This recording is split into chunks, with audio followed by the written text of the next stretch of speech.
What an amazing adventure. Almost makes you wish it could last forever, huh? I'm not sure I'd go that far. Hello there. Do you like complex video games? Do you enjoy anime and all of its goofy tropes? Are you currently trying to bully your friends into playing a tabletop game with you? Now, just one more question. Have you ever used your hobbies as a distraction from the crippling fear of the real world?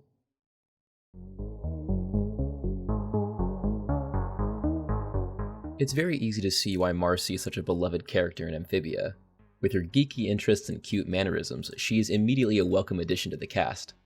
And even more than that, she plays a unique role in the story, as not only does she help Anne sort through her guilt about her encounter with Sasha, she also acts as a foil to Anne's antics. It's nice watching Anne finally reconnect with one of her friends, and how the changes they have gone through together in Amphibia have made them both better people. It's heartwarming watching the two look to each other for support and growth. It's all very comfy. But Marcy is not as perfect as Anne believes, and looking past her references and wits is a person paralyzed with dread about the future, someone who would do anything to avoid confronting that fear. Whereas Sasha fought back against the coming change through manipulation and force, Marcy avoided change through escapism. Marcy's story is about the dangers of letting fiction define your worldview, and the consequences of choosing a fantasy rather than facing reality. It's about how the desire for things to stay simple and easy can corrode one's sense of reality, and how that can lead to a person trusting in a very dangerous offer. Marcy's decisions, made from her anger and dread of the real world, had devastating effects for her and her friends, and almost brought everything she loved to destruction. But for as much as Marcy tried to deny her reality and dodge the consequences of her actions, she ultimately faced the truth and rejected the false reality offered to her. Join me, friends, as we discuss why we love Marcy. As always, spoiler warning for the entire show.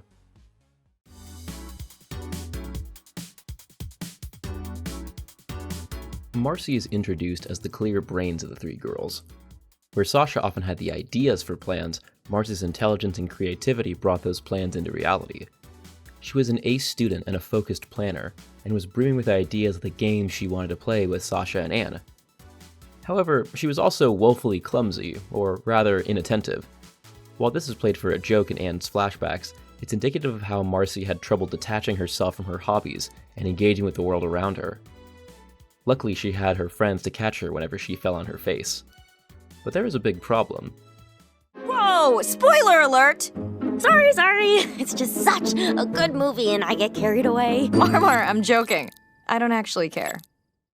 Anne and Sasha were never really interested in engaging with the fantasy worlds that Marcy loved. Much as Marcy tried to convince the other two to play her games and connect with the fiction she enjoyed so much, the interest wasn't there. And while this did not make Anne and Sasha any less of her friends, it did mean there was a disconnect between the three of them that Marcy was always trying to close.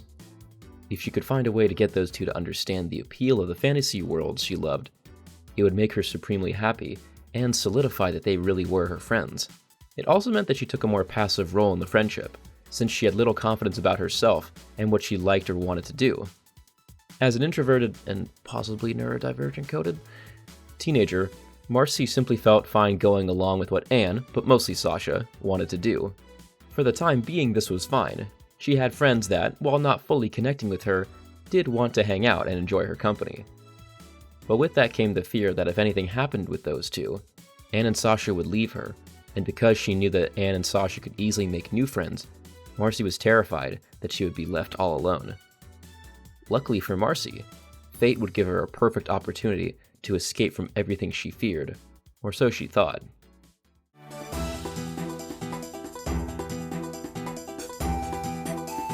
The jump to Amphibia was the greatest day of Marcy's life. While Anne and Sasha got stranded in the wilderness amongst wild beasts and unsavory locals, Marcy was teleported into the glorious city of Newtopia. The city was sheltered from dangerous wildlife by high walls, isolated from the marauding toad squads, and teeming with fresh food and luxuriant shelter. Having spawned right near the royal palace, Marcy was taken in by Lady Olivia and nursed back to health. To Marcy, this new world was everything she ever wanted. No more boring classes, no more Los Angeles smog, no more parents, no more reality. Amphibia presented Marcy a chance to reinvent herself, and she took it in stride.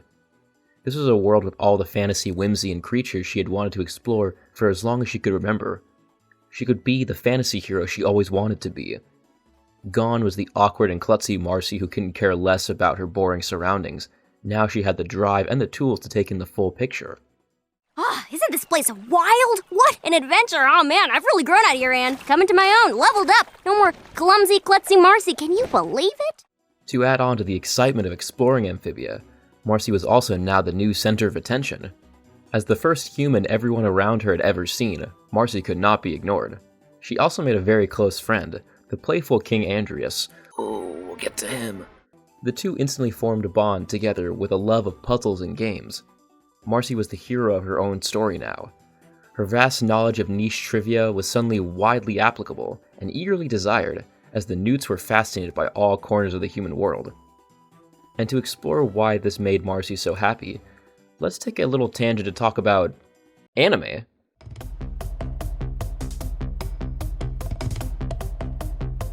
Isekai, or roughly translated to another world, is an umbrella term for a genre of anime, usually defined by a singular core concept. The protagonist, through some sort of supernatural means, is transported or reincarnated into a magical alternate world, with no way to go back. The protagonist then goes on a magical adventure filled with everything you'd expect from a standard fantasy story. The key difference that makes isekai stand out is how, overwhelmingly, the protagonist of these stories is a loser in the real world. They often have no social life and no romantic partners, and will often either be unemployed or working a dull, tedious job. However, in the fantasy world, they are hyper-competent and charismatic, and their knowledge of real-life concepts, such as game mechanics or military history, serves to make them beloved by the people of the fantasy world. If hearing that makes you think, hey, that sounds like a pretty unsubtle power fantasy, you'd be correct. Isekai anime is very susceptible to being nothing more than showing off the protagonist being cool and confident with little in the way in stopping them. The worst example of this trope is when the protagonist is either so strong that the story loses all stakes, or worse, the protagonist gets away with objectively awful behavior simply because of the fact they're the main character.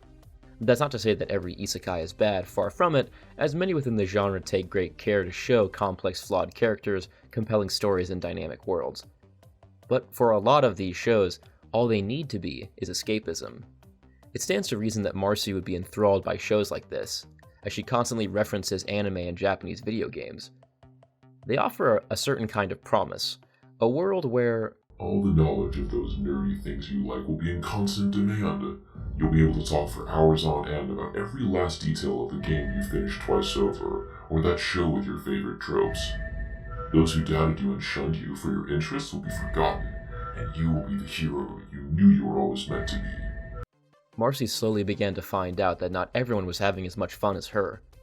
While she reveled in scaling the city rooftops, learning about the lore of the world, and refining her crossbow technique, she didn't come to Amphibia alone. Anne and Sasha had been lost for weeks, confused and scattered, desperate to find each other. Marcy was overjoyed to finally see Anne again, but the changes that had happened to both of them while they were separated would have drastic consequences.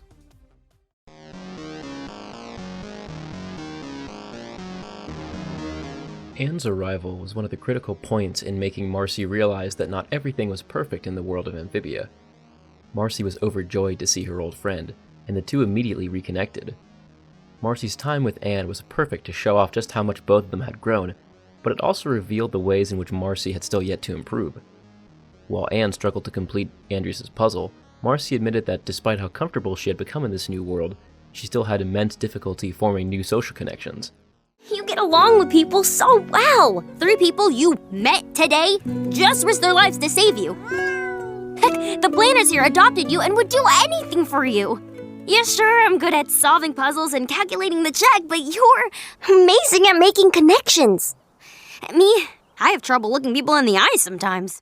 It was one of the many reasons why she was so happy to see Anne, as having an old friend helped her become more socially comfortable. While Marcy was more aware of her surroundings and more physically capable than before, Anne had rightly called that she still had trouble focusing when she got absorbed into her games, as can be seen with her relaxed attitude in Newtopia sewers, and especially in the First Temple. Anne and the planters trusted Marcy's judgment, but often ended up dangerously close to injury. Marcy took the temple's trials as a personal challenge to herself, disregarding the risk to the people around her. And in the final challenge, the Temple pitted Anne on the opposing team of Totally Not Wizard Chess, literally positioning the thrill of winning versus keeping her friend safe. Marcy felt her ego challenged as the Temple eventually began to cheat. It goaded Marcy into acting more and more reckless with Anne and the Planters. However, she eventually saw how her drive to win was hurting her friends, and devastated by the thought that she had put people she loved into danger, she surrendered. I got so caught up in proving I was smart enough to win, I couldn't see what I was about to lose. Well, in your defense, that game was a ding-dang cheat. Yeah, I still think you're pretty smart. Little obsessive, though. Thanks, Sprig, Polly. It was a moment of real vulnerability for Marcy to admit that she had gotten in over her head. Delighted that the Temple rewarded her for the act of humility, Marcy set off to work on getting the next temple found and getting her friends back. However, there was one big problem that Marcy had to confront, and that was Sasha. Marcy and Anne had grown, but this presented an unshakable contradiction with what Marcy wanted. On the one hand, she wanted more than ever for things to go back the way they were, with the three friends united again. But unfortunately, as the time in Amphibia had made Anne and Marcy grow and reflect on the nature of their relationship with Sasha, they had also realized the toxic nature of the way Sasha had treated them. And this was heartbreaking for Marcy, because she had believed in the fantasy of Amphibia as a place where they could get away from all the troubles of the real world. But her friends once again did not see Amphibia as a perfect paradise. They had been terrified and desperate to go back home, and had grown more aware of the schism between them. Here we see the core flaw with Marcy wanting things to go back the way they used to be, because interestingly, in this moment, Sasha wanted that as well. However, what Sasha wanted to remain was her place as leader and unquestioned authority of the friend group. This directly went against Marcy's goals for new adventures in Amphibia and meant that she would have to cede control to Sasha. So theoretically, she should have been on Anne's side during confrontations. However, Anne now having the backbone to stand up to Sasha meant that now, whenever Sasha tried to reassert herself, Anne would confront her about it, leading to a whole discussion that broke the fantasy of them being perfect friends again. Guys, stop fighting! This is crazy! We're supposed to be friends for life! We don't split up! And most sinister of all, Sasha and Anne had made new friends without Marcy. Anne had formed close ties with the Planters, and Sasha had forged a bond with Grime. While Marcy was overjoyed that her friends had made close connections with the people of Amphibia, it also triggered that same fear in her that her friends could easily leave her and start over if the friendship fractured. Marcy tried her best to keep the other girls from fighting, and she hoped that if only the three could stay in Amphibia longer, everything could eventually be patched up.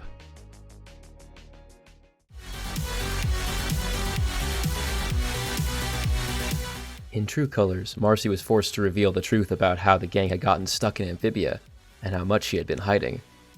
While Marcy was bewildered by Sasha turning traitor and attempting to overthrow Andreas, she still hoped to fix things between Anne and Sasha. But Sasha refused to compromise yet again, and Anne was done trying to placate her former friend. Marcy, realizing that Sasha had let her power fantasy corrupt her, aided Anne in taking down the Toad army and reclaiming the throne room. But though this should have been a bittersweet reunion with Sasha captured, it turned into a horrifying revelation. As Andreas showed his true intentions, he forced Marcy to out the secret she had been keeping from her friends. And this is where Marcy's lie crumbled apart. Forced under the pressure of Andreas' betrayal, Marcy confessed that she had discovered the magical music box, and terrified of her parents' divorce, pressured Sasha to force Anne to steal it, opening the portal.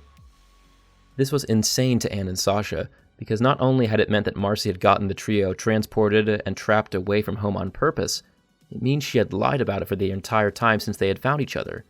Every last interaction and gesture had been founded on a lie, and Marcy had kept as much information as possible about what she'd done from her friends. Now, expecting Marcy to take blame for knowing about an immensely powerful supernatural artifact is ridiculous. No human would have thought it would work. However, Marcy dodged confronting the consequences of the fact that she and her friends had escaped Earth. Her plan had unfolded almost perfectly, completing separating herself from the anxiety of being left alone in the real world. And further to that, when she reunited with Sasha and Anne, she hid the truth from them in an attempt to keep all her friends playing along with the fantasy world she had curated for them. Marcy had forced Anne and Sasha into the illusory world she had always dreamt of, a perfect world where they would never drift away, never abandon each other, never leave schools, never grow apart. But Marcy had to tell somebody about how she felt. It just so happened that who she told was Andreas. And Andreas knew exactly what to say to Marcy. He convinced her that keeping information away from her friends would be the only path to having adventures go on forever. He promised Marcy that he would keep the fantasy going, the same promise of escapism that drew Marcy in to everything she loved. And, scared of being left alone in a terrifying reality where her friends could grow apart from her, Marcy had accepted his offer. This was Marcy's great flaw, where her fear of confronting the real world led her to deceive and endanger her friends. It led her to believing Andreas' lies for the sake of preserving her fantasy. She pushed herself to ignore the, in retrospect, very obvious warning signs that something was afoot. And Andreas had his own fantasy to keep alive, one far older and dictated by a far crueler master. Marcy was heartbroken. She had trusted Andreas with her deepest fears, and he had completely taken advantage of her. On the same day, 2 of Marcy's friends had shattered the illusion of a perfect fantasy world. Sasha and Andreas had revealed that fantasy empowers a terrifying breed of entitlement, one that drives someone to validate themselves through conquest. Realizing how all 3 of them had been played against each other, Anne rallied her friends to stand up against Andreas. Marcy did everything she could to fight back against her former friend, and though she was greatly injured, she helped Anne and Sasha escape, saving the lives of her friends, but isolating her once again.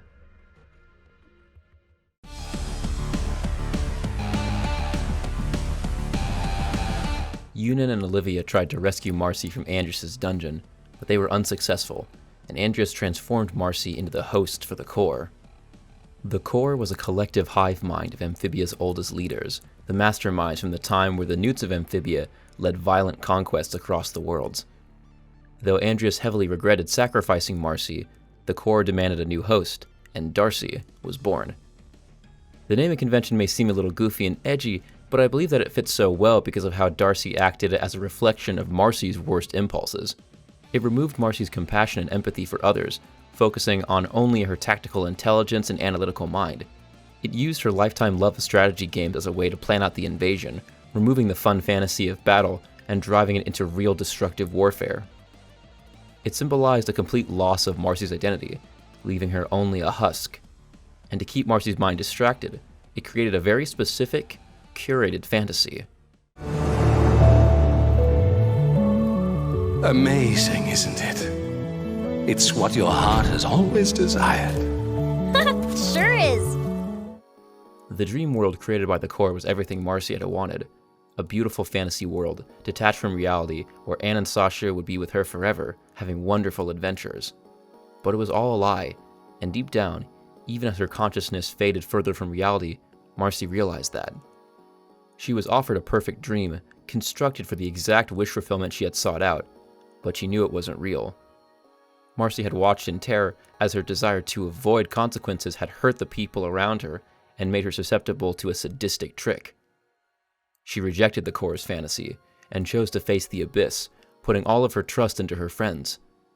Though she was powerless to stop the workings of the Core, her refusal to be assimilated meant that when Anne and Sasha defeated Darcy, she was ready to face them and apologize. Marcy had thrust herself and her friends into chaos in her need to escape her fears and troubles in the real world.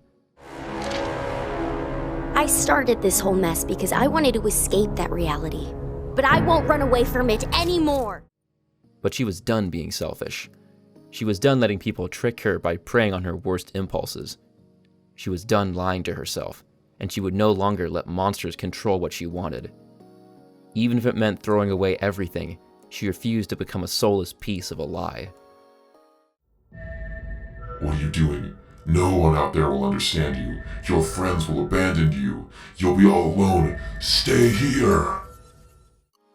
Now, before we wrap up and discuss the epilogue of Marcy's story, I want to talk about her former best friend in Amphibia, the betrayer king, Andreas.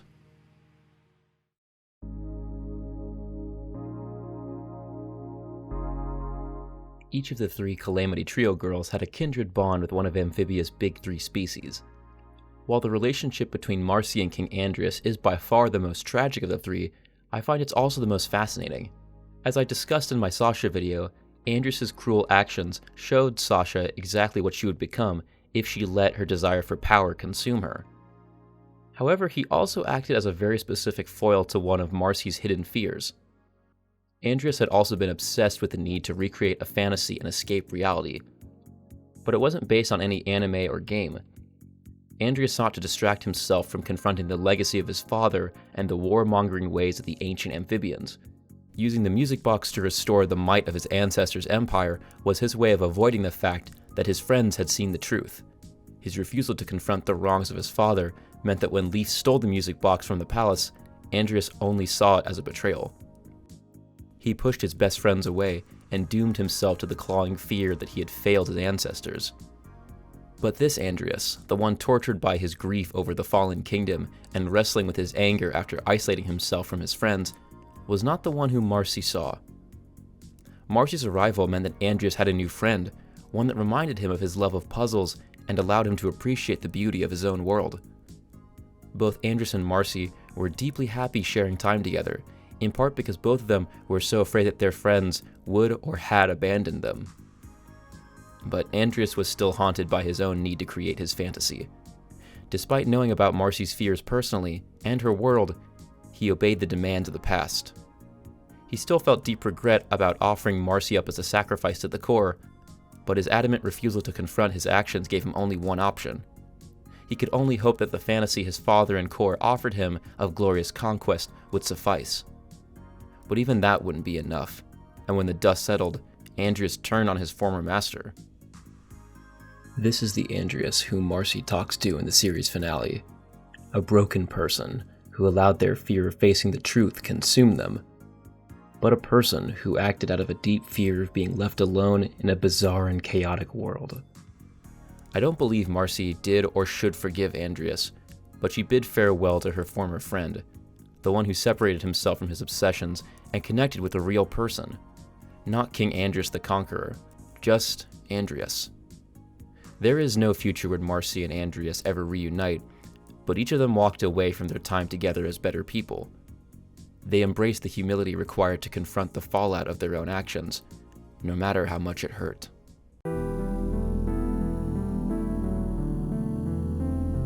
In the aftermath of the final battle, Marcy had to say goodbye to Amphibia forever. Marcy had seen this world as an ultimate escape from everything she feared, a perfect place exactly as her fantasies imagined. But it was also a place that showed her that the same fear of the future surpassed any dimensional barrier. She had given her friends a beautiful new world to explore and make unforgettable bonds, but she had also done so without their consent, permanently changing them and herself. It's quite tragic how Marcy's fantasy was torn away from her by the selfishness of the people around her, but Marcy was also to blame for tossing aside reality. She left Amphibia free from the cruel, calculating mind of the core, with a new appreciation for the world and its beauty.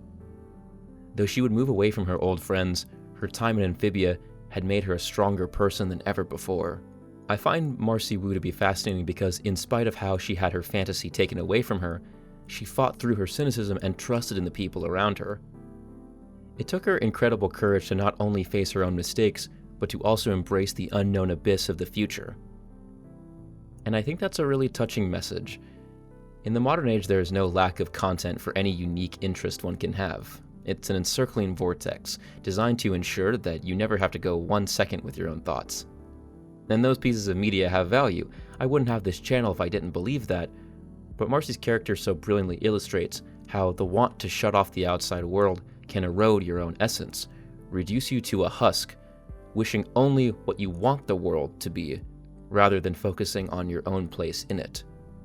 The world is scary and messy and unpredictable, and there is value in healthily taking time to detach from it, but it's the only thing that's real. And you'd be surprised at what putting your trust into real people can do. That ambition, that desire to face mistakes, and not let a warped instinct for a false fiction define yourself, is why we love Marcy. Thank you so much for watching. I didn't cover anything in the Marcy's Journal book since it's mostly fluff and side stories, but if you like this show, it's honestly super worth it. I also want to say thank you so much to all of you for helping me reach over 1,000 subscribers. Your support always amazes me, and I cannot thank you all enough. If you enjoyed this video, be sure to give it a like, and subscribe if you want to see more like this in the future. You can also follow me on Twitter at StarfruitGrady. Take care, and I'll see you next time.